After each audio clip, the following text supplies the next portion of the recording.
Bahayanya arsenik kepada apa yang dah ada beli dah beli. Orang yang ada kecil manis, yang nak jaga diet, jaga kalori intake, tak sah makan brown rice sebab dia tinggi racun. Siapa yang dah ada beli dah beli brown rice berkilo-kilo dekat rumah, apa pi ambil, apa pi lempak buang. Sebab apa? Sebab benda tu merugikan kesihatan apa? Sebab dia tinggi dengan arsenik.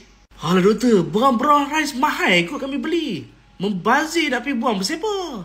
Aku kata pi buang lah. Hampa tahu tak arsenik tu apa dia? Benda bahaya weh untuk hampa. Belakang ni medical research menunjukkan betapa bahayanya arsenik kepada tubuh badan. Boleh buat kat tubuh badan hampa, dekat usus hampa, dia akan menyebabkan apa? Cerit-berit, muntah-muntah sampai hampa hilang air, hilang garang dalam. And ada setengah kajian juga menunjukkan arsenik sangat toksik kepada otak. Arsenik itu sangat toksik kepada sel otak sampai dia menyebabkan hampa boleh nyanyok, Alzheimer, dapat meningkatkan risiko kembang otak, encephalopathy, dan dapat menyebabkan hampa meracau, delirium. Dari jantung kepada buah pinggang kepada kulit, semua ni sangat-sangat risiko kepada toksiknya arsenik ini. So apa lagi tunggu? Ambil beras brown rice yang ada dekat dapur hampa tu, ambil pi buang, pi lempak dalam tu sampah. Kalau ada mana-mana dietitian, pakar nutrisi ataupun pakar endokrinologi, pakar kecil manis cakap, makanlah brown rice, bagus untuk kecil manis, hampa ludah dekat muka dia. Yang inilah yang aku nampak dekat social media sekarang. Memburuk-burukkan kebaikan brown rice.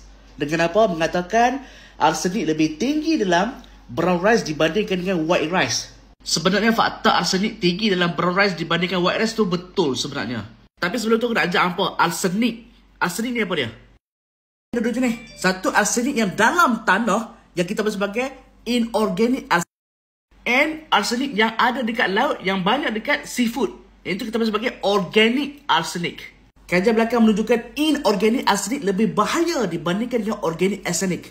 So dalam bahasa lain, makanan yang berasal dari tumbuh-tumbuhan, contoh macam beras, risiko tinggi kena inorganic arsenik. And kenapa brown rice tinggi arsenik dibandingkan dengan white rice? Ni sebelum tu aku nak tanya apa? Apa beza white rice dengan brown rice? Dari segi kalori sama saja, cuma beza dari segi nutrisi. Ni padi, okey padi. Yang membezakan white rice dengan brown rice adalah diproses. White rice cuma dalaman ni saja. Dia buang bran, hulls, germs, semua dia buang. Cuma white rice dalaman, endosperm saja tinggal.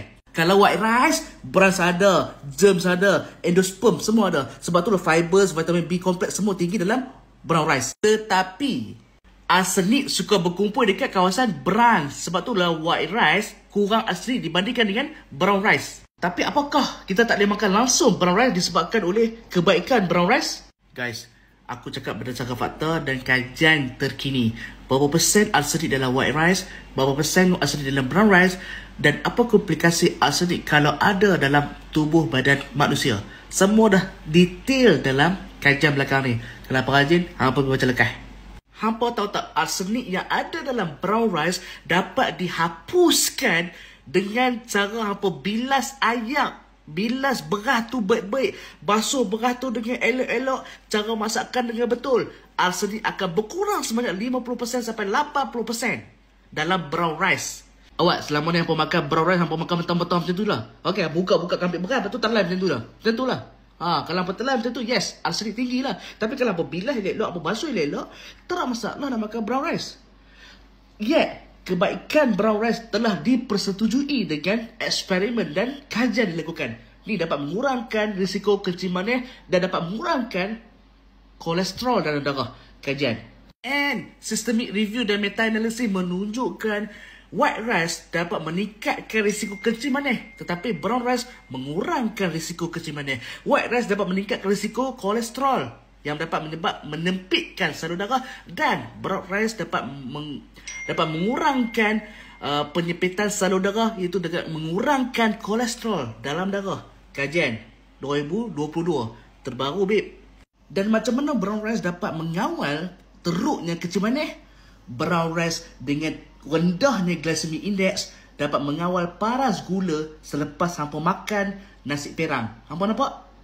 Postprandial insulin level, postprandial glycemic level ataupun profile. Ni meta-analysis, babe. Even kalau hampa makan dalam kuantiti yang terkawal, brown rice dapat bantu hampa untuk lose weight. Selain itu dapat mengurangkan segala penyakit-penyakit radang, inflammatory diseases. Kajian. So, aku nak sangat-sangat orang influencers, orang yang ada ilmu, please jangan takutkan pengguna, jangan takutkan audience ataupun followers korang dengan fakta-fakta yang tipis. Guna fakta-fakta yang betul sampai ke dalam, explain dekat korang betul-betul. Jangan kita misguide diorang, kesian diorang ni. Apa yang kita cakap mempengaruhi ni pemikiran diorang. Okay?